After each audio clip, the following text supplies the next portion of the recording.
Hello everybody and welcome back to the channel. We have another Starcraft miniatures game battle report for you today, using again the minis I got at Adepticon. These minis are currently still up for pre-order as of time of recording, though the pre-order window is ending fast. So if you haven't pre-ordered these from either your local game store or directly from Archon, I recommend doing so.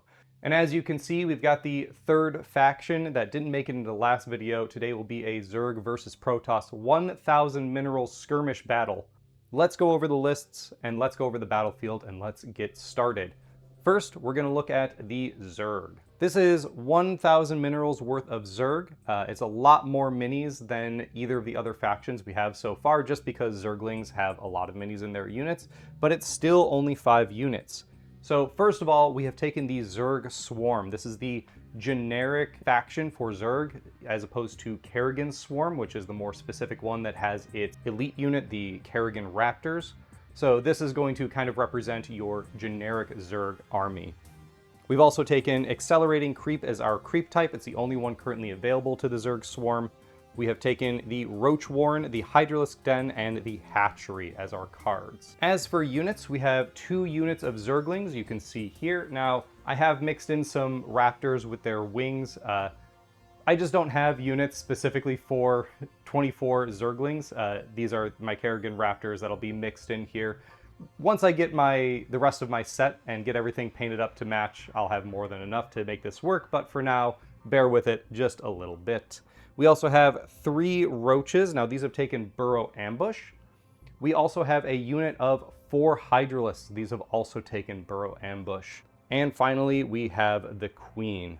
Now, we only have those 2 upgrades, just Burrow Ambush on the Roaches and the Hydralisk. It is very difficult to fit a lot of points into 1,000 points for Zerg, so we're going to try this type of list out and see how it plays out. And here we have 1,000 minerals of Protoss. Now, this is pretty similar to the list we ran in the last video. They're all going to be a little similar just due to restrictions of minis available, but it will play quite differently from the last one for a couple big reasons. First of all, this is going to be Daylam.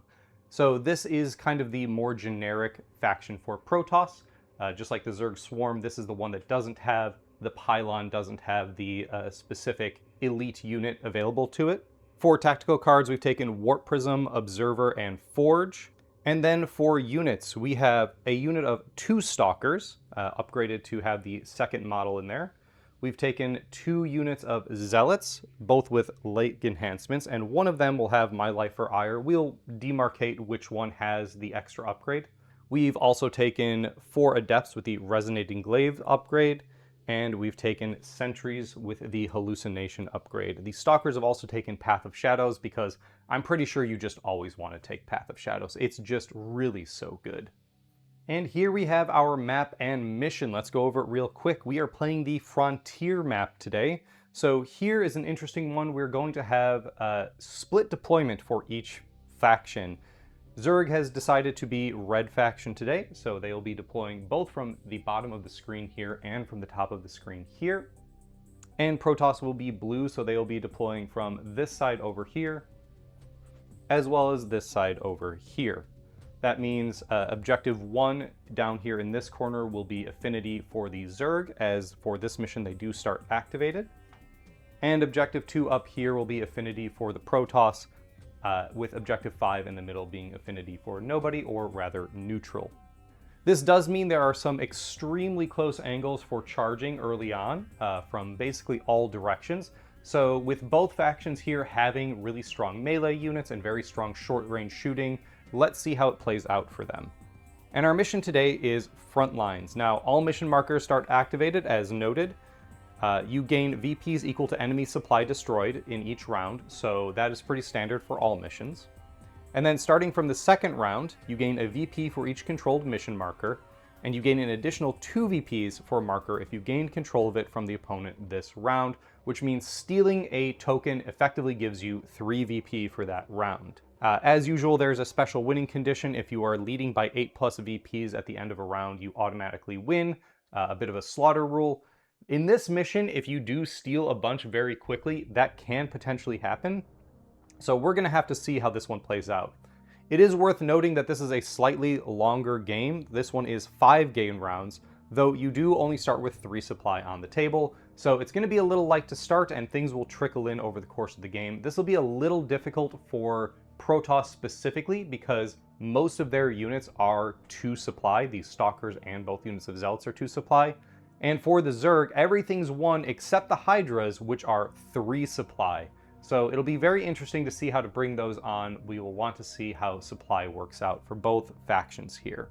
Now, with Zerg being red and Protoss being blue, here is roll-off to see who is first player for the first round of the game. Protoss, the blue dice, gets a 3 to the Zerg's 2, so they will decide whether they want to be first or second player. And they're going to decide to be the second player, forcing the Zerg to go first, so the Zerg will receive the first player token. So the first unit to move on is going to be a unit of Zerglings. Now, Zerg already controls this objective over here. Hey everyone, Editor Zach here. This is just incorrect. I played this rule wrong. These markers start with affinity for their player, and for certain missions that affinity matters, but affinity does not start you with control of the marker. I said this incorrectly and I played it incorrectly. It turned out, if you wait till the end of the game, it turned out to not matter, so this shouldn't be too much of an issue. But I want to say this before everyone starts commenting down below or people start playing it wrong. You do not start with control of the markers you have affinity for, you just have affinity for them. You still have to go touch them by the end of the round. So I'll continue the video right now. And while stealing an objective from an opponent is worth more, the Zerg are just going to try to grab as many objectives as possible at this point in time. So the first Zerg unit is just going to move on 4 inches to here. And Zerglings have a 4-inch coherency, so they actually get to set up basically directly on this objective.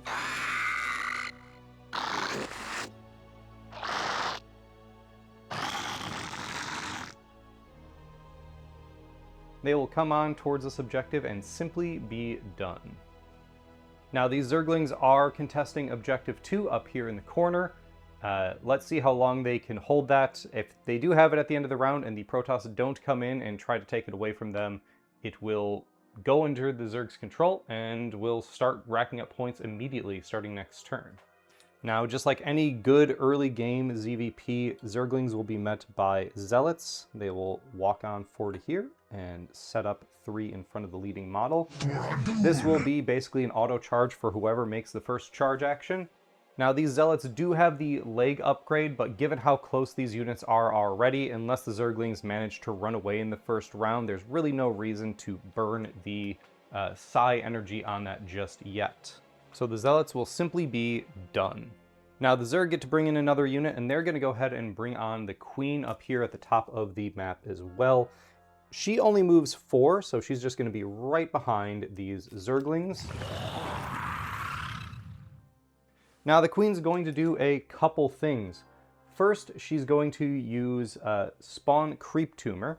Now she doesn't have to spend a biomass for this because there are at least 7 models within 6 inches of her, so that triggers her psionic link, and she's just going to put a Creep Tumor right here in base-to-base contact with her. Maybe a little hard to see because they are clear green, and this is actually on the other side of the table now that I'm looking at the camera. But we have a Creep Tumor right here, and she will immediately expend the Hatchery card and use the Creep Spread ability on it. This is a movement phase ability. You place another Creep Tumor within 6 inches of your friendly entry edge or within a friendly Creep Tumor token.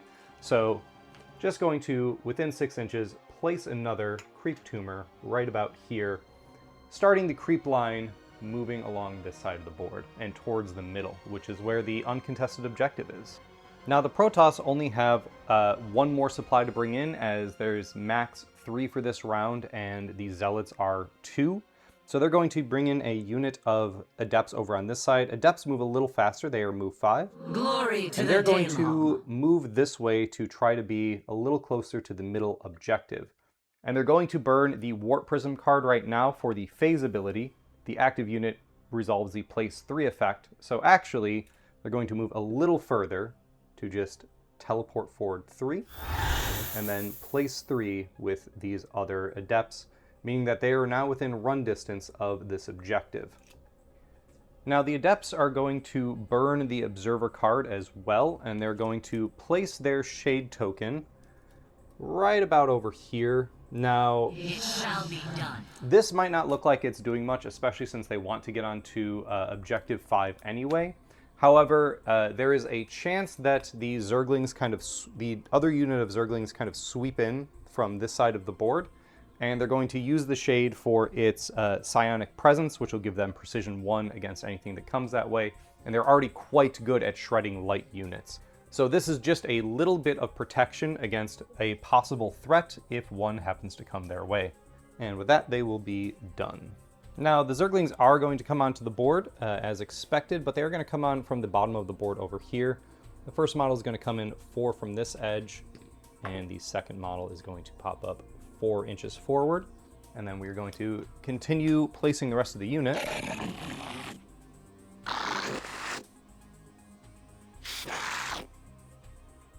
And this unit of Zerglings is going to be done. They're here partially to protect Objective 1, which is already theirs, but because of the distance that these units came up, they are now within 9 inches of the Adepts, so a 5 on the charge dice will get them there, which is not guaranteed. It's pretty difficult to roll the 5 up, you know, it's only a 1 in 3 chance, but it does give them an option to threaten these Adepts if they decide to make that long charge.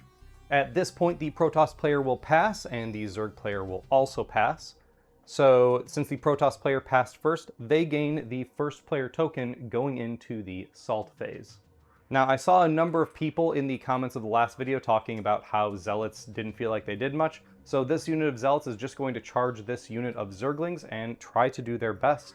Now, this is a guaranteed charge, of course, just given how close they are, but we're going to roll the dice. We're going to start with this leading model, and it's going to target this Zergling right here. For clarity, it doesn't super matter for a lot of purposes, but it should be noted that for charges, you do have to pick a leading model and a target model in the target unit.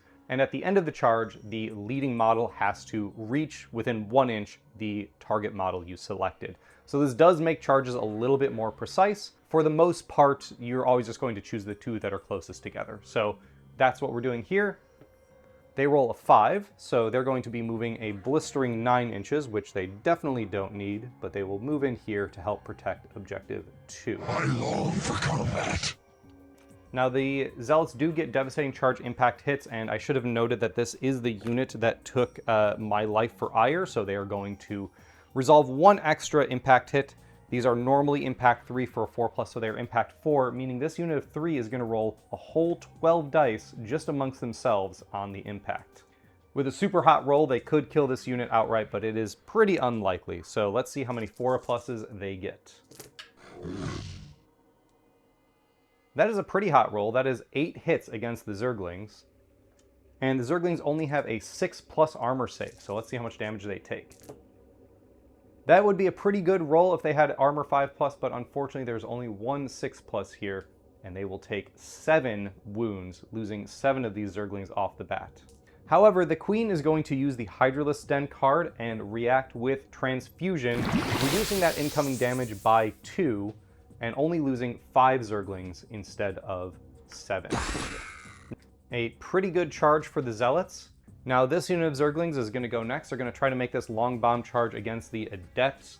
Now, they do need to roll a 5 on the dice to make the charge, as we already measured that out, but they're going to burn the Roach Warren card and get a biomass for Metabolic Boost. For 1 BM, you can roll 2d6 instead of 1d6 and use the higher result to add to the speed characteristic.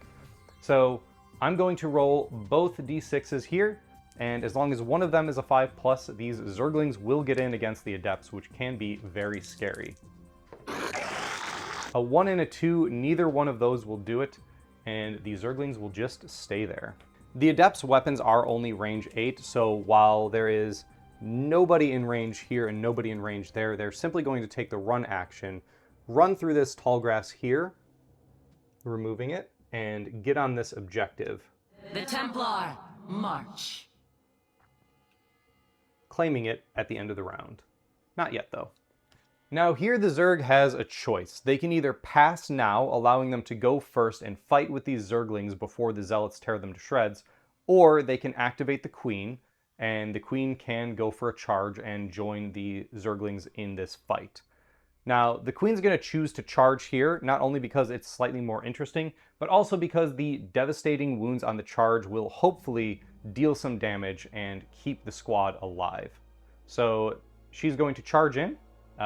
She has an automatic charge due to her speed, especially with the creep tumor, but we're going to roll the dice for posterity.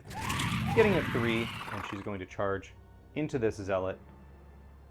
Now, Queens have impact 4 for a 3+, so this is 4 dice looking for a 3+ against the Zealots. That is 2 hits, and the Zealots will get their 5-up saves. They save 1 and take 1 damage, which only goes onto their shields. The Protoss player will pass, retaining the first player token, and these Zerglings will hold or pass. At this point, it does not particularly matter.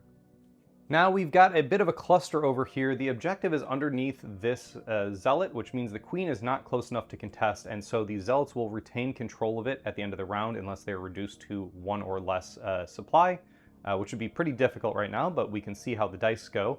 We're going to split attacks here. We can see that one Zealot can attack either the Zerglings or the Queen, so this Zealot is going to choose to attack the Queen, assuming that these 2 Zealots can clean up the Zergling unit by themselves, which is a pretty good odds. So we have 2 Zealots attacking the Zerglings. That means 8 dice with a D3 surge. And I've seen some people asking in my previous videos, this black dice here is a D3. So you can see there's 2 2s on it, there's 2 3s. So when I take this dice at face value for the surge, it's because it's literally a D3 and not a D6. Hitting on 3s with Surge Light D3, and Zerglings are light, so let's see how they do. Only 2 misses, but only 1 surge, so 1 goes through, and the Zerglings are going to get their 6-up save against these 5 hits. Looking for 6s. They save 1 of them and take 4 more. Now that is going to reduce them down to supply 0, which will be victory points for the Protoss. Now, while this is a separate phase from the assault phase where they took charge damage, the Queen cannot use transfusion because reactive abilities are limited to once per round. So even though she is in range and has the capability to save some damage on these Zerglings, she's already used that ability and those Zerglings do go down. Then the final Zealot is going to get 4 dice against the Queen. Now she is armored and not light, so this is not going to get any surge. It's just going to be 4 dice hitting on 3s against her. That is 3 hits, and the Queen will get 3 chances to make her 4-up save, which is pretty good. Unfortunately, she only makes 1 of them, and she will take 2 wounds. Now, the Queen has 9 wounds, so she's not nearly close to death yet, but it is still some damage on her. And with that, the Zealots are done, and either the Zerglings or the Queen can go. At this point, the order doesn't matter a huge amount. So in this instance, the Queen is going to go first, attacking into the Zealots. Her melee attack is 3 dice hitting on 4s. Not super great, but let's see what she can do. That's 2 hits. Now, in this situation, the Zealots are going to burn the Forge card to get the ground armor ability. Used before a friendly ground unit makes an armor roll. They gain tough 1 for this roll, which means these Zealots are going to turn any 1 failed armor save into a success. So basically automatically getting a success here. Let's see how they roll in general.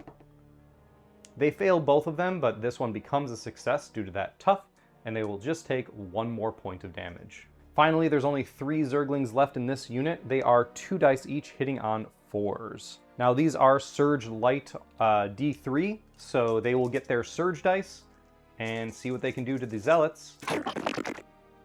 It's only 2 hits, but they do both surge directly through. And with no other chance to use it, the Zealots are going to pop the Dalam Dayul card. When a friendly unit receives damage, reduce the total damage by 2 to a minimum of 1. So while they will take 2 damage from that attack, they're going to reduce it to 1 using Dayul and simply strip their shields off. They haven't even lost a single point of HP yet. And now we're going to move into the end phase. We're going to put down some tokens to denote which faction has which objective. We'll be using blue for the Protoss because they are currently the blue player. So they get these 2 objectives, and the Zerg player only has this one. But these objectives are not counted for points at this point in time because VP only starts scoring on turn 2. So that does give the Zerg a big chance to potentially swing back and steal points from the Protoss. But these objectives aren't worth any points because for front lines you only start scoring on turn 2. So this is just for control right now, which does mean that this objective in the middle particularly can be stolen by the Zerg. We will have to see how this plays out going into game round 2. However, Protoss do gain 1 victory point for the round because they did reduce the supply of that unit of Zerglings to 0. And the Zerg will have 0, meaning the Zerg will gain the first player token going into battle round 2. At this point, all the cards refresh. Remember to do that at the beginning of each round.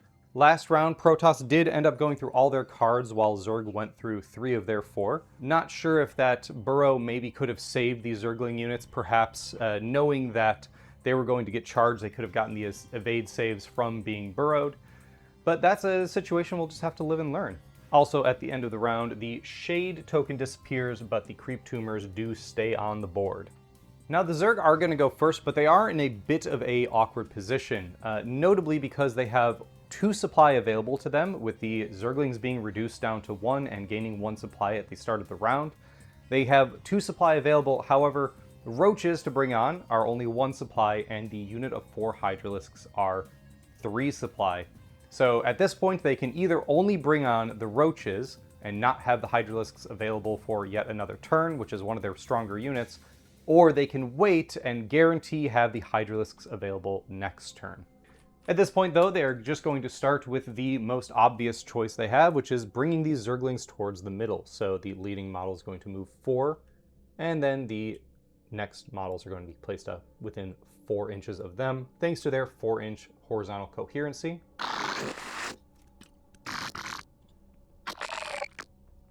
So this unit of Zerglings sweeping up the middle of the board is going to either steal that objective away from the Adepts or try to kill them on top of it.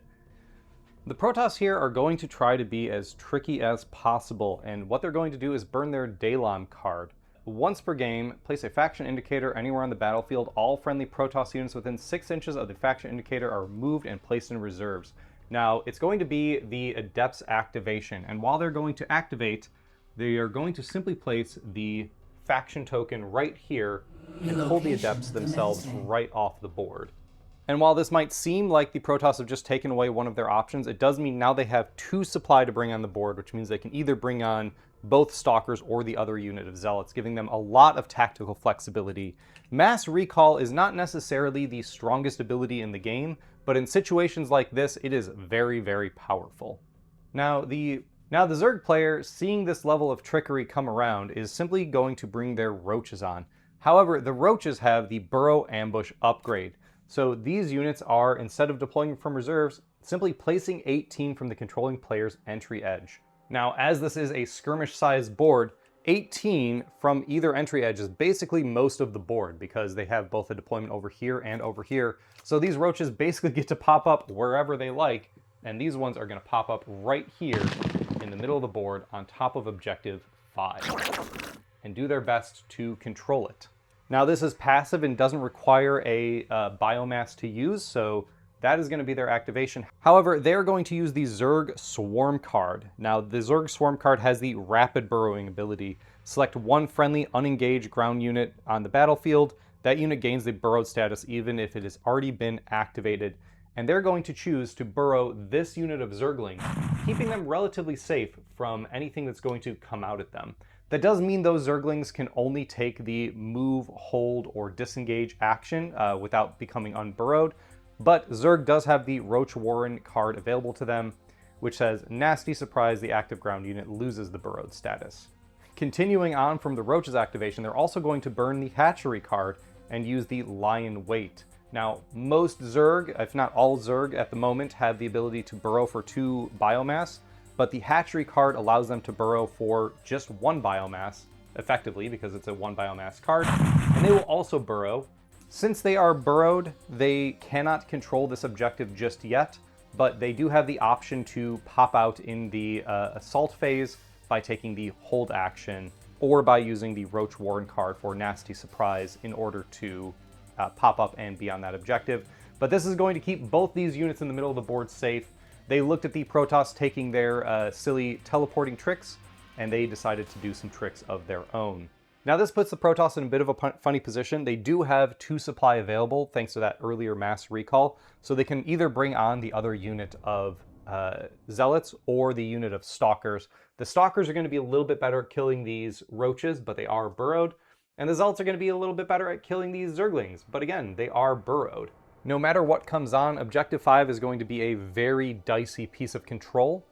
And in this situation, they are going to bring on the Zealots and hope that they can do some damage here.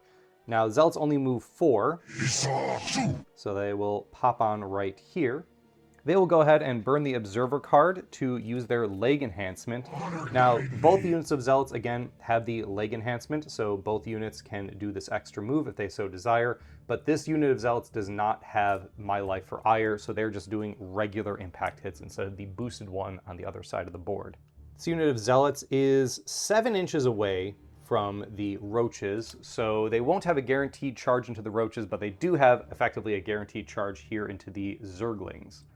So the Zealots have one more trick before their activation fully ends. They're going to use the Warp Prism card. Instead of using Phase for a little bit of movement this time, because they are in a good spot, they're going to use the other ability, which is Warp Conduit. This is effectively the dropship ability.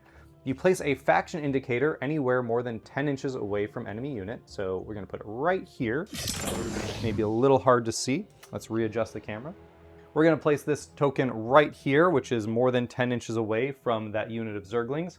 And while the Protoss are currently maxed out on supply, they have 4 of 4 supply. If at the end of the round, either unit of Zealots has been reduced to 1 supply, which is very possible given kind of the situation over here, then they can bring on one of their 1 supply units in base-to-base contact with this token at the end of the round. So if either unit of Zealots gets brought down to 1 Zealot remaining, either the Adepts or the Sentries can pop out right here, putting a little bit more pressure on the Zerg and maybe changing their decision-making a little bit. For the Zerg, they only have this tiny unit of Zerglings and this Queen left to go. Now, while either unit could retreat here, they really want to have the first activation in the assault phase. So they're going to pass and simply take the beating that is about to come to them. Since they have passed, they're going to retain this first player token. Now, the Protoss know that they have lost the first player token for this round, so they're actually going to disengage with these Zealots. Now, normally when you disengage, you cannot make another move. However, because they have more supply than the unit they're disengaging from, that rule does not apply, and they will be able to charge in the subsequent assault phase. Now, the Zerg do have the first player token, and they are going to try to stop these Zealots from getting to Objective 5. So they will be using the Roach Warren card for Nasty Surprise. The active ground unit loses the burrowed status, so these Zerglings will immediately lose this burrowed status. And they will take the charge action against the Zealots in front of them. Now again, once again, they do have an automatic charge, but let's see how far they can move. They'll be able to move 9 inches, which I'm not even going to pull out the tape measure for that, and just pop in here and completely surround this unit of Zealots. They're going to make sure to get in base-to-base contact with every Zealot in the unit, just to make sure that those Zealots can't move or make a pile-in move to get anywhere else. The Zergling unit does have Devastating Charge, so they have Impact 1 5+, so they are getting 12 dice looking for 5+. Jesus. A extremely good roll, and the Zealots will have to make 8 armor 5+ saves. Let's see if they can do just as well as the Zerglings did. Kind of, yeah. So they'll only take 2. A very crazy set of dice right there. These Zealots over here are going to take their activation to charge. They will try to multi-charge both these Zerglings and the Queen. So the leading model will be this one and will target both of these units, which it is able to do. So it sets right on in here. First unit lands here, and then the other one is going to end up right here. Now, when you are setting up for coherency in combat, you can draw your coherency lines through other models. So that Zealot will stick in there and will kind of surround these units, meaning that these two zealots can choose whether to fight the queen or the zerglings. As there's only 3 zerglings left, they're going to use their impact hits split amongst the 2 units. Again, this is the unit with My Life for Ire, so they're getting +1 dice. This one zealot is going to put the wounds onto the zerglings, and these 2 zealots are going to put them onto the queen, hoping to just completely wipe this side of the board in one go. So here's the impact hits into the zerglings. That is going to be 2 hits, and the zerglings save on 6s. That is 2 dead zerglings. And then that will be 8 more impact hits against the queen, getting 3 more hits. And the queen at least saves on a 4+, which she saves 1 and takes another 2, going down to 5 wounds remaining. Now, the Zerg player has basically no choice but to take the hold action with these roaches, which will pop them out of burrowed status, but you cannot control objectives while burrowed, so they're just going to pop up and steal this objective for the points. The Protoss player will pass, meaning they will get the first player token, but the queen does get to go now. She has a ranged attack, and because she is engaged with these zealots, she can shoot the target she's engaged with. So she's going to shoot them.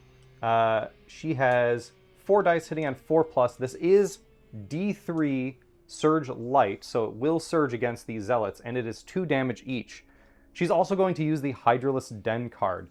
The active unit's first range weapon gains Precision 2, so she will get Precision 2 on this attack against the zealots, meaning that 2 of these dice will automatically be hits, which is great because she misses all of them, so 2 of these will go through from Precision, and because the surge was a 3 on the D3, they will also go directly through armor, meaning the zealots will only get evade saves against these 2 dice. Now, even though these are 2 damage each on the damage profile, you roll evade saves against the actual dice themselves. So they roll 2 evade saves, and then each one that fails will take 2 damage. So here are these zealots rolling for their 5-up evade. They make 1 and take 2, meaning they have 5 damage taken. Now, because they are 4 health a pop, they have 3 shield, so it does take 8 damage to take down the first zealot, meaning that they still need 3 damage before this unit of zealots even loses a model. Very terrifying. Nothing else for the Zerg to do in this phase. This Zergling is locked in and doesn't have a shooting attack, so it will go on to the assault phase, which is going to start with Protoss, because they are the first player. The Protoss basically looks at this combat over here and realizes that they are probably going to be okay in it. They're going to take the first activation with this combat and hopefully chew through some of these Zerglings before they get beat up themselves. So this is going to be 12 dice hitting on 3s with Surge against the Zerglings. An extremely bad roll after those impact hits and saves earlier will only get the Zealots 5 hits against the Zerglings. 2 of them do surge through, so the Zerglings only get 6-up saves against 3 of these, which they fail all of them, and 5 Zerglings will die, but that's considerably less than could have happened. This final Zergling in this unit is going to attack the Zealots over here. It will probably die this round, but will hopefully do some damage before it does and get some use out of its Surge dice. So 2 dice hitting on 4s with Surge. 1 hit, and it does surge through, so this Zealot will take 1 damage. Now it's time for this unit of Zealots to go, because they're the only unit left on the board. So the 1 Zealot in the unit has to attack the Zergling, who's in the middle here, maybe a little hard to see. He has 4 dice hitting on 3s with Surge, so as long as he hits any of these, the Zergling will die. And it dies very much. Now the other 2 Zealots had a choice, but they are obviously going to choose to attack the Queen because that was a guaranteed kill. Again, this Surge does not work on the Queen, so this will simply be 8 dice looking for 3s, and she will get her save. None shall stand. She has exactly 5 HP left, so she has to make just 1 of these to survive. Hopefully she can make more. She makes 4 of them and only takes 1 more wound. Still holding up these Zealots. She's not really contesting that point, but at this point, it's kind of okay. At this point, the order doesn't matter for the Zerg, so they're just going to swing the Queen next because we're already over here in this combat. Again, she's got 3 dice hitting on 4s for only 1 damage. She needs 2 of these to go through to kill a Zealot. Unfortunately, that is just 1 hit, but let's see if the Zealot takes it or not. He does, and that will simply be 1 wound remaining on 1 Zealot. These things are very, very tanky. Now, this unit of Zerglings is going to attack this unit of Zealots. There are 7 left, which means there are 14 dice. These hit on 4s, and they, again, surge through the Zealots, so let's see how this unit does. Seems like a pretty good roll with only a couple misses, but it is only 1 surge, so the Zealots will be able to make this many 5-up saves. They make 2 of them, which is probably about statistical, and they take 3, 6, 8 damage. And as we talked before, they have 5 health and 3 shields, so 1 Zealot will go down and 2 damage will stay in the damage pool for the rest of the Zealots.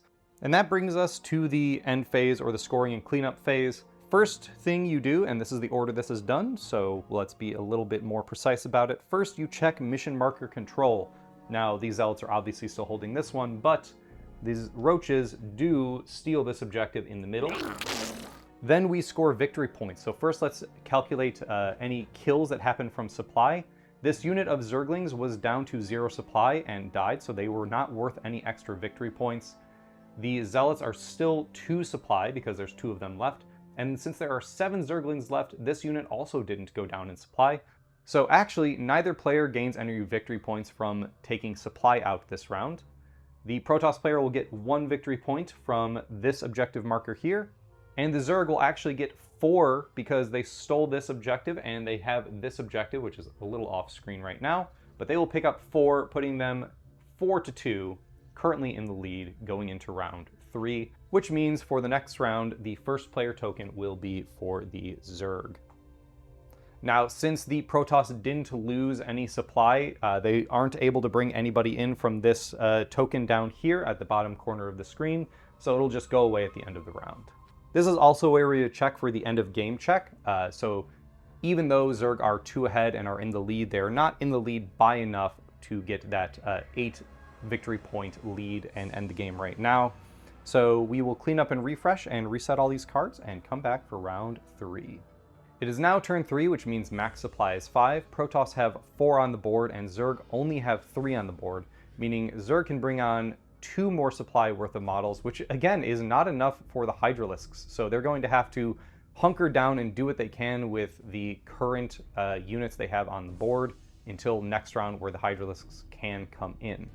So for the Zerg's first activation, they're actually going to activate the Roaches and they're going to burn the Hatchery card to put down another creep token. They're going to place it within 6 inches of an existing one, which is going to be right here, getting a nice creep pathway up the middle of the board. And that will give, because this is accelerating creep, it will give improve the speed characteristic of these roaches by 1, making them move 5 instead of their standard move 4. They are going to move up this way, 5 inches now, to about here. One of them is going to be put here in case they wish to run over and protect this objective, and one of them is going to be put here in case they want to maybe try to charge into this gap and help the combat over here. Protoss have a pretty good selection of what they can bring onto the board here, either being these sentries or the adepts. But what the adepts are going to do is simply come over here. Yes, Executor. Set up on this objective to contest it, which is what the roaches were a little bit worried about. Then they're going to burn the observer card to put the shade. They can put it within 12 inches of themselves, which is plenty of space. They're going to put it over here in case they want to maybe move towards the middle objective later on, or help shoot over here if something funny happens with any units. And that will be the adepts complete. They are currently contesting that objective. Now here, the Zerg player is just going to pass, putting down these tokens, activation tokens. While they could fall back with the queen, they do want to shoot in the assault phase, and they don't want to take any devastating charges from the zealots here. And technically, these Zerglings could also retreat, but they're perfectly happy being where they are, especially with that first player token on lock for the moment. That does mean the Protoss also has the option to do stuff, but again, their units are basically exactly where they want to be, so these Zealots are just also going to take the hold action or pass action. At this point, it does not matter for them. The Zerg player has an interesting choice to make with these roaches. They can either make a run action, which will allow them to get onto this objective and contest it, but they will just be shot by the Adepts with no way to do anything else. Now, the Adepts probably won't kill them because they are Surged Light, and these roaches have 3-up armor, they're armored, they have good health, they're probably not dying this round. Or, it would be a 9-inch charge to get onto the Adepts. They'd have to go around this wall. They do have +1 movement from the Creep Tumor here, making them move 5, so they need to show a 4 on the dice to make it around the corner. The run is more guaranteed, but the charge is more powerful. The roaches are going to attempt to make the charge. They need to show a 4+ on this charge dice to get in. And they get a 2, which means they are not going anywhere, and their activation simply ends. Now, the Protoss player is in a really good spot. They're already contesting this objective with the Adepts. The Zealots are already in combat, so they're going to pass and simply take the first player token, giving them a lot of flexibility on their choices going into the combat phase. As the last action in the assault phase, the Queen is going to make her Talons attack, trying to get some damage in on these Zealots before they probably kill her. She is also going to burn the Hydralisk Den card again to get that Precision 2 on her first range attack. So 4 dice with Precision 2, but also surging through their light status. This time she gets 2 hits, and Precision turns these 2 into misses, so now that is 4 hits, 3 of which are surging through, meaning that these Zealots are going to get their evade against those dice, but they will get their save against this 1 non-surge dice, which they do hit on a 6+, meaning they will get to make 3 evade saves, otherwise taking 6 damage. They make 1 of them, meaning they take 4 damage. This goes up to 11 damage on the unit. Now, they have 3 shield and 4 HP. My apologies, I was doing math poorly earlier. One of these Zealots should have been dead already, but I believe it was after they had already killed that Zergling, so it shouldn't have mattered for the dice at that point. And again, they don't go down in supply until there's only 1 left. So now we'll just pull this one off and remove 7 from the pool, meaning that they have 4 left in the pool, and after that shooting attack, 1 more Zealot will die. I mean, there will only be 1 to fight the Queen. A pretty good outcome for the Zerg player here. As the Protoss player has already passed, the Zerglings are already where they want to be, so they will also take the hold or pass action. Again, in this instance, it doesn't matter as much. And we'll move right onto the assault phase. Now, this is first player for the Protoss. Even if the Queen hits and gets through all of her attacks onto this Zealot, it cannot kill the Zealot because those are 3 1-damage attacks, and I can't mess up that math. So this unit of Zealots is going to go into the Zerglings first. There are only 2 left, which means they get 8 dice, but this does surge through their armor. So here they go, they are hitting on 3s. A fairly mediocre attack, only 1 surging through, and the Zerglings will get their 6-up save against these, which they fail, and they will take 4 damage from the attack, which is still enough to bring them down to 0 supply. Now the Queen will get her attacks onto this Zealot. 3 dice looking for 4s. Only 1 hit. And the Zealot will save on a 5+, which he does not, and takes 1 damage to his pool. He's got 3 HP left. He will immediately strike back. He's got 4 dice hitting on 3s. Now this does not surge again, and she has 4 health remaining, meaning he's got to hit and wound all of these. We strike as He does one. hit all of them, but the Queen gets a chance to save. She needs to save at least 1 of these to survive.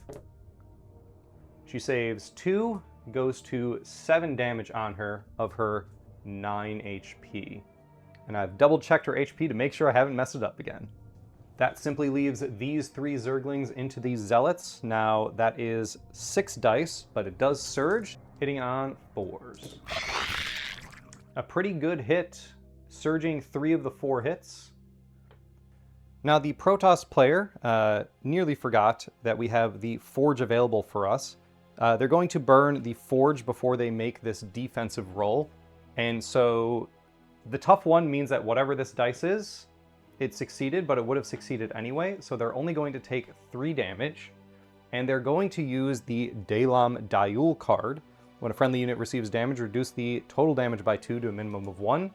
So instead of taking the 3 damage from this hit, they're only going to take 1, going to 3 in the damage pool, which is not enough to remove a Zealot from this unit.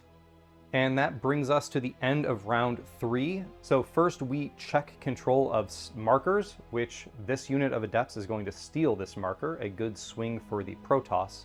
Then we score our victory points. Now this unit of Zealots was brought down to 1 supply, so that is 1 point for the Zerg.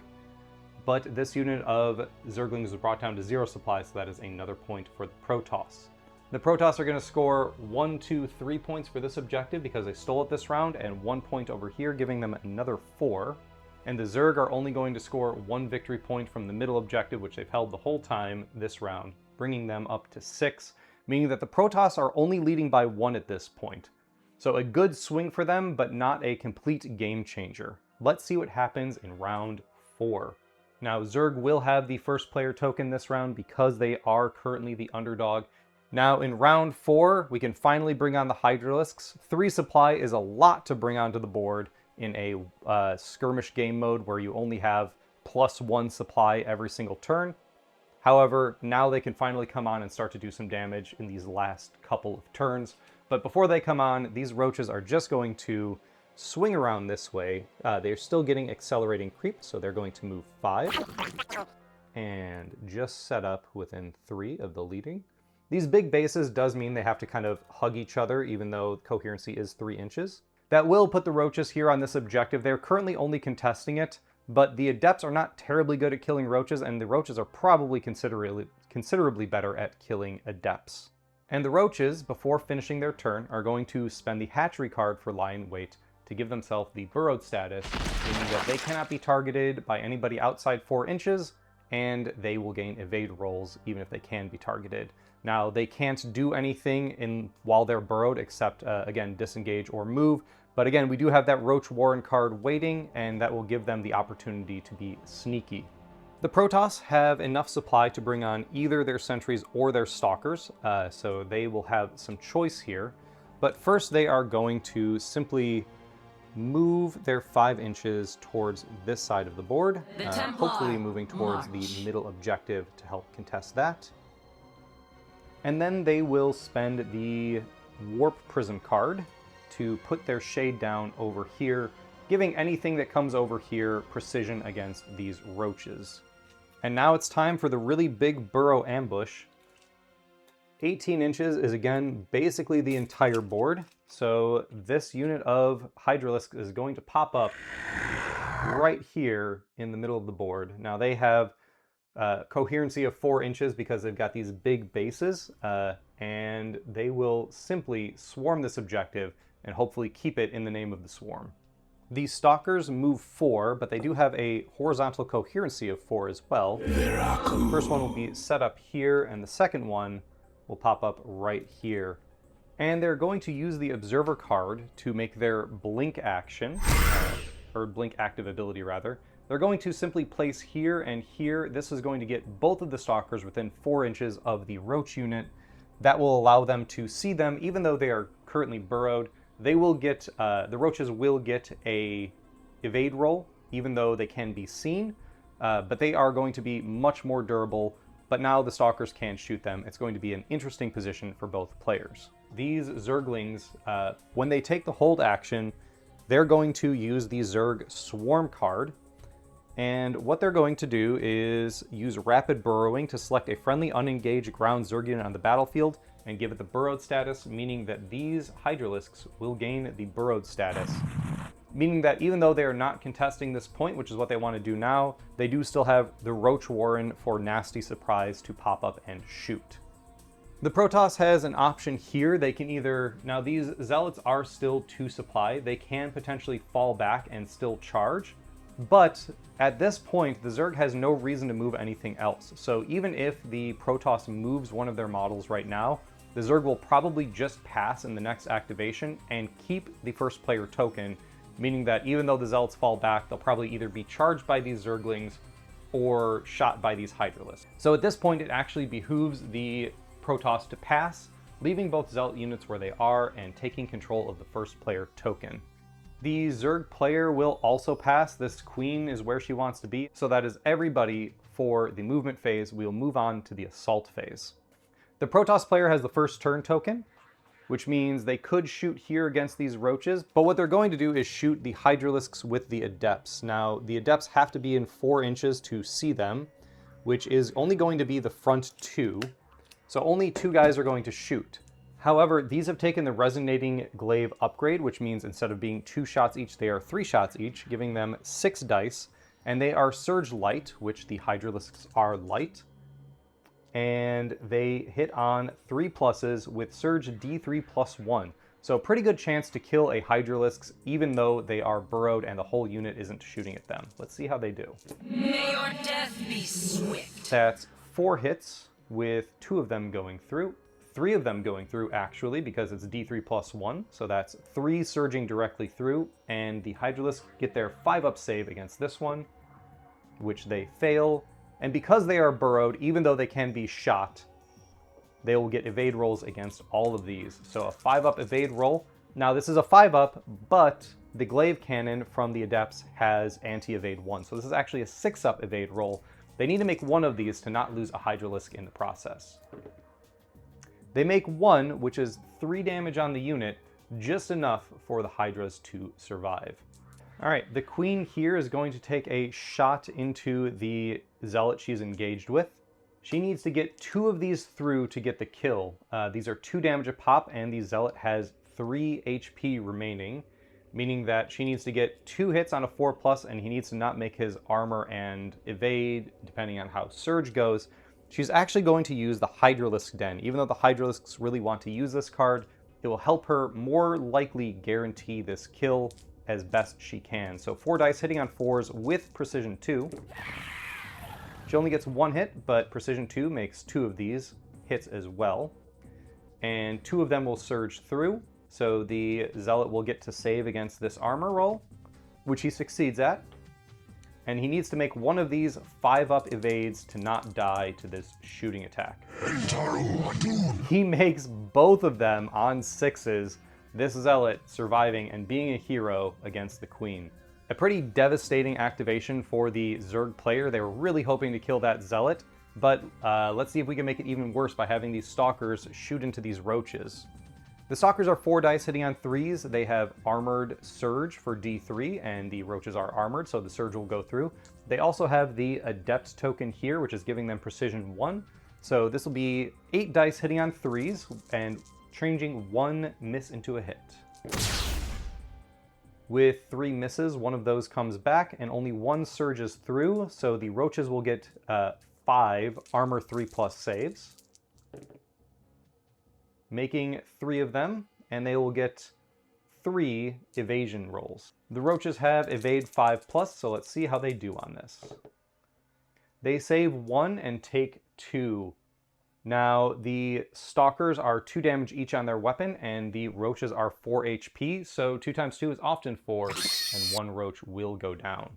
Now, they only go down to 1 supply when there's only 1 roach left in the unit, so this unit of roaches is just going to stick around where they are. Now, in the Zerg's turn, they're going to use Roach Warren for the Nasty Surprise ability. This allows a active ground unit to lose the burrowed status. It is going to be the Hydralisk's turn to activate, so they're simply going to lose this burrowed status, and that will allow them to shoot. They're going to get all their dice into this unit of Adepts. They are 3 dice each, so this is going to be 12 dice, hitting on 3s. Now they are the prestigious Surge type of light and armored, so they're going to surge against basically everything on the board, and they are D3 plus 1 surge for 2 damage. So this is a crazy hit, and might wipe the Adepts off in 1 go. Let's see how they roll. A little bit below average on the roll, but 4 of these are going to surge directly through. The Adepts will only get 2 armor saves to make, and they only have a 5+ armor. They fail those as well, which means there are 6 damage dice going through to the damage pool. And as these are 2 damage a pop, that is 12 damage into the Adepts' damage pool. Adepts have 2 shield and 3 HP, so that will be 2 into the shields, and then 10 into the health, meaning 3 Adepts will go down. And the last adept will be left with only 1 damage in the pool, meaning she only has 2 HP remaining. Didn't completely wipe the unit, but that was a extremely devastating blow. The Protoss player is simply going to take the pass action, because these zealots are in combat where they want to be, and retain that first player token. Now, the only unit left to activate for the Zerg are the Zerglings, which are fine where they are, and the Roaches. Now, the Roaches have an option. They can unburrow and run. Running will remove the burrowed status, but they can't shoot or charge this turn, meaning they can't contribute to damage. They're going to choose to remain burrowed. Maybe they'll do Nasty Surprise next turn to hopefully do something else, but they're just going to hide next to that objective token and see what they can do. Now, the Protoss is engaged in 2 combats. They have Zealots over here with these Zerglings and a Zealot over here with the Queen. If the Queen hits and gets all of her damage through the armor, this Zealot could die this turn. And likewise over here, if these Zerglings do reasonable damage, they could kill the rest of those Zealots in that unit. Now, the Protoss do still have the Forge and Dalam cards available to them, so they do have very solid damage reduction. They're going to choose to activate these 2 Zealots and attack into the Zerglings here, getting their 8 dice and D3 Surge. I long for combat. That'll be 2 Surges and 5 armor saves. It's extremely hard for the Zerglings to survive. There's 2 dead already. They have to make all 5 of these 6-ups to not lose the last Zergling in the unit, which they do not, and the Zerglings are dead. Now the Queen is going to get her 3 attacks hitting on 4s against this Zealot over here. She misses everything, unfortunately. And the Zealot will attack back, hitting on 3s. None can withstand Getting 3 hits, which is... She needs to make 2 of these saves to not die. She's been doing a really good job holding up these Zealots for what it's worth. So let's see if she can survive 1 more round. She only takes 1 damage, going to 8 damage taken, meaning she's sitting around at 1 HP left. Moving on to the scoring and cleanup phase, no objectives changed hands this round, so that is simply 1 point for the middle objective for Zerg, and it'll be 2 points for the Protoss for the 2 that they hold. The Adepts were brought down to 0 supply this turn, which will get another point for the Zerg. And interestingly, the Zerg didn't lose any supply this turn.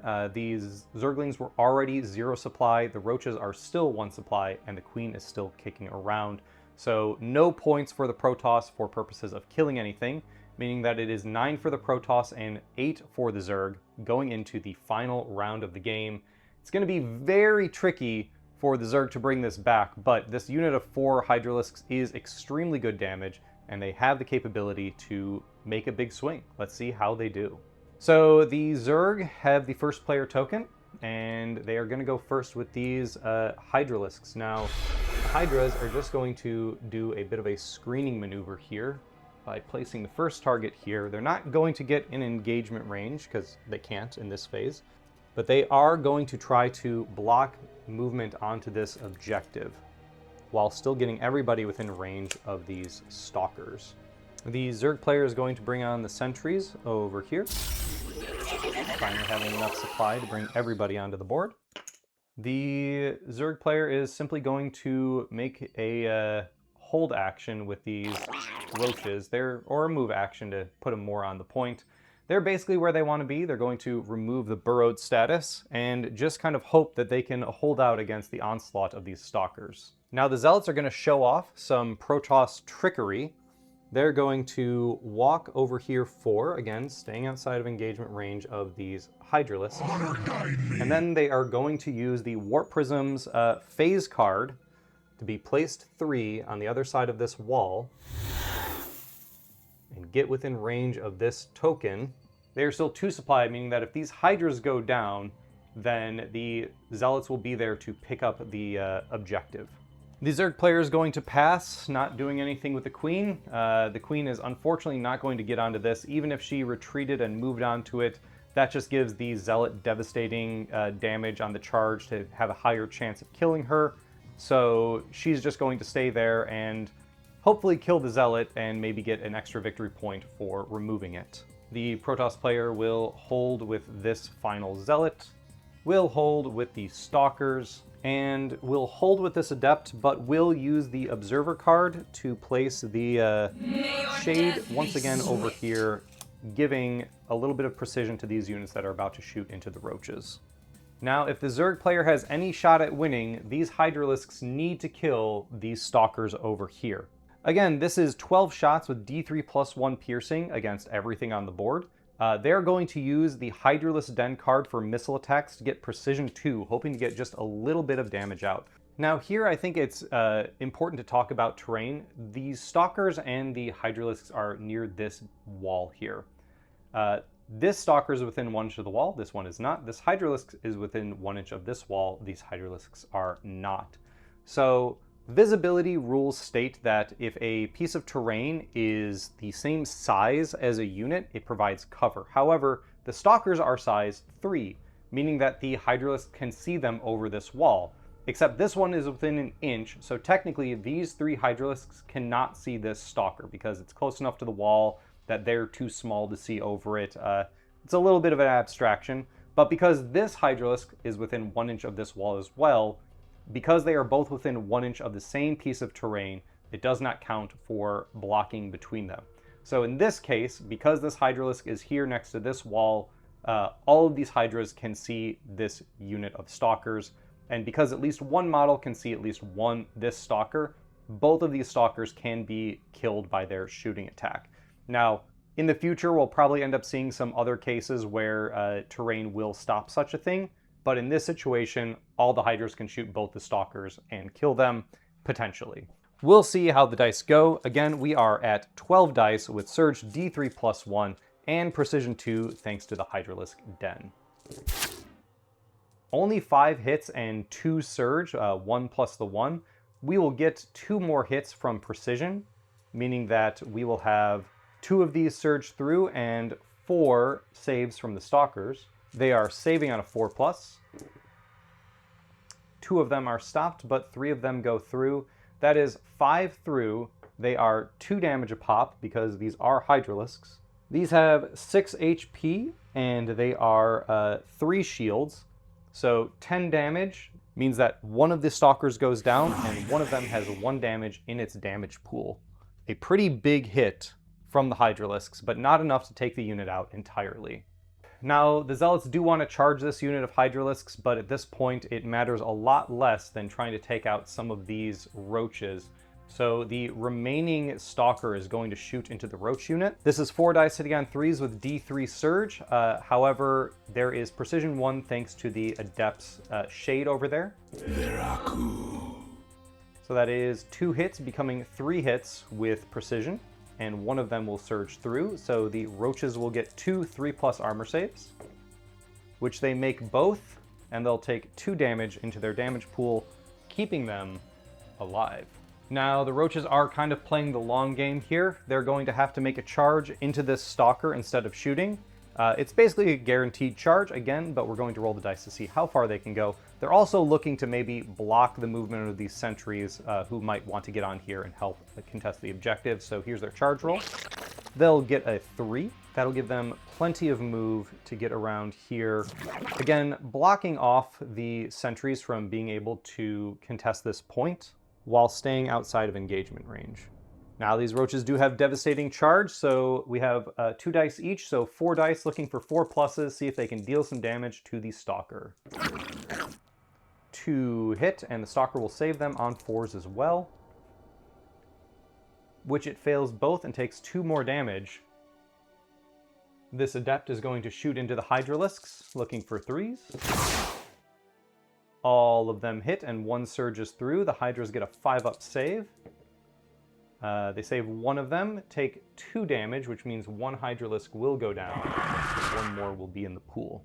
The Queen is just going to shoot into this Zealot once again, hopefully going to take it out, doing her best. That is 2 hits, and both are surging through.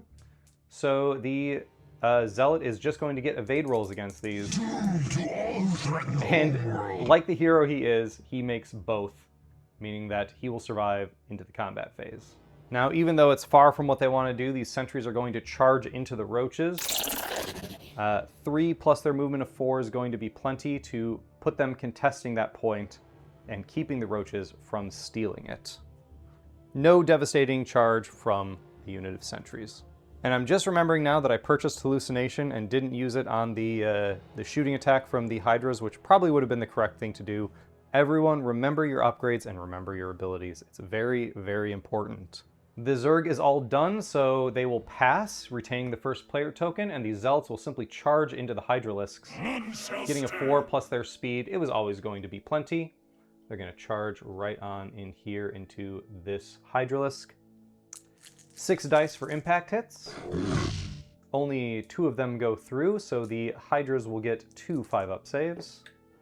They make 1 and take 1 more damage into the damage pool. And then the final Zealot will simply pass. And then that takes us into the assault phase. Here, the Hydras will actually go first. We will consolidate or pile in, or close ranks rather, with the front model and then bring the other model in. Now, Hydras are not amazing in combat, but they only need to deal 1 more damage to kill a Zealot. And that will get them kill points for victory points as well, so they're gonna try to do that. They have 2 attacks each, hitting on 4+, so let's see if they can get it through. They get 2 hits. This is not surge anything. And the Zealot will get 2 5-up saves. Failing both, meaning that 1 Zealot will die, and the other one will have 3 wounds remaining. Next is surprisingly going to be this unit of sentries. Sentries aren't great in combat, but they're actually better than you might think. They are only 2 dice each, but they do hit on 3s. They don't have any surge or any extra keywords, but that's pretty accurate, so let's see how they do into these roaches. Looking for 3 pluses. Only 2 hits. Now, if the Zerg fails both of these rolls, 1 roach will go down. And they do. Dice really not feeling it for the Zerg today, and 1 roach will be killed in the unit. Leaving the other one at full health, but down to 0 supply now, because there's only 1 left in the unit. The Queen is going to try to take her final curtain call into this Zealot. All of these have to hit and go through in order for her to get the kill. Unfortunately, none of them hit. Leaving the Protoss to basically do whatever it wants. The Stalker over here is going to attack the Roach. The Stalker is also not that great in combat, only 2 dice hitting on 5s. Cold fury. 1 will hit. And the Roach will fail its save. To all the viewers, I promise you, roaches actually are very durable. I'm just very bad at rolling 3-up armor saves. And then the Roach can't actually kill anything it's engaged with now, only 2 dice on its attacks, so it's just going to take a angry swing at the Stalker before the end of the game. It gets 1 hit, and the Stalker even saves it. Finally, this Zealot is going to try to avenge his fallen brothers and take out these Hydralisks. These are 4 dice hitting on 3s, and these are actually surging against the Hydralisks. For Artanis. That is 2 hits with 1 surging through. The Hydras get a 5-up save. They make it, so only 1 damage goes through onto the Hydralisk unit. And then this Zealot here, in a fit of rage, is going to try to take out the Queen. 4 dice, hitting on 3s, no surge. That is 3 hits. The Queen is going to have to make all of these in order to not die and survive the end of the game. She makes 2, but fails 1, and goes down right at the end.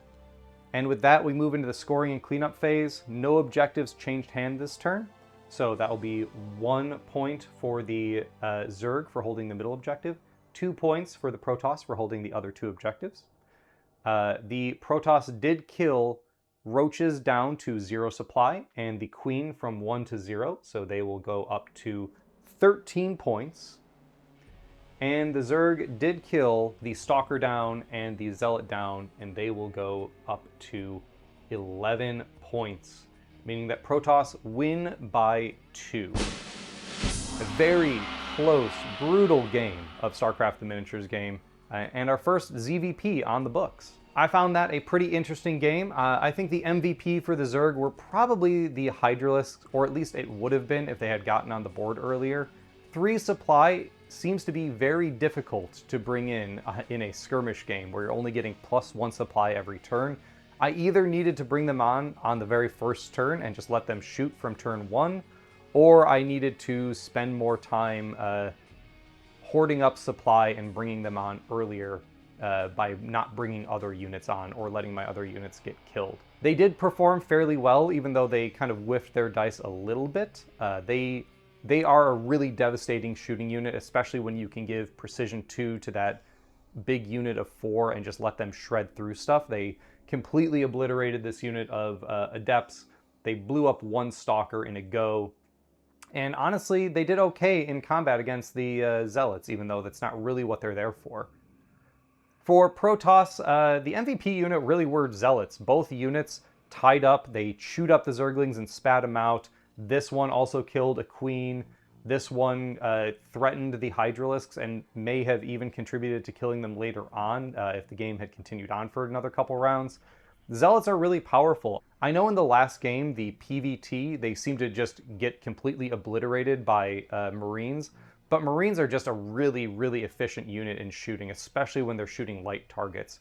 Here you can see that, especially with Diul and the Forge for ground armor, they can survive a really long time, and good use of your abilities will let you do that. And once they get into combat, especially if they can get the charge for those impact hits, they are just brutal. The Stalkers, maybe like the Hydralisks, would have been better to bring on earlier, and I didn't really invest a whole lot of psi into Path of Shadows for them. It didn't really come up for this round. I mean, maybe it would have saved them from the Hydralisk shooting if I had thought about it, but I really wanted to save the Forge and the Daylom card for the damage reduction. And then forgot to use those anyway. Probably would have saved them from some of the shooting. Remember your abilities, everyone. They're very, very important. But, you know, we're still learning the game, and there's still a whole lot to explore in this game. I thought this mission was pretty fun. This map layout is kind of nice, and because everything is so close, there's a whole lot of potential snagging objectives from each other. The Zerg had a number of moments where they could have finished off this Zealot unit and snagged this objective, which would have been really hard for Protoss to take back. That one at the other end was really, really contested. This one could have been heavily contested over the turns and was pretty heavily contested over the turns. So I think this mission, Frontlines, is really fun to play. And I do like this deployment of Frontier as well. You know, you kind of have everyone gets surrounded very quickly, even though it kind of turned into fighting over the corner objectives quite a bit. I think this map can play out in really interesting ways depending on the units you bring and the factions you're playing. So that is Game 2 in the books. I will get this edited and uploaded as quickly as I can, and then after this we will have our last non-mirror matchup. We'll have ZVT. That one will probably be Kerrigan's Swarm against Terran Armed Forces, just so we can try out all the sub-factions across these games, and you can get a little bit of a feel of how things work out. But until I get that out, I hope you guys are having a great day. I hope you're enjoying these videos, and I hope you learned something. If you have any questions or comments, pop them in the comments down below. If you're looking forward to it, let me know. And as always, stay cozy.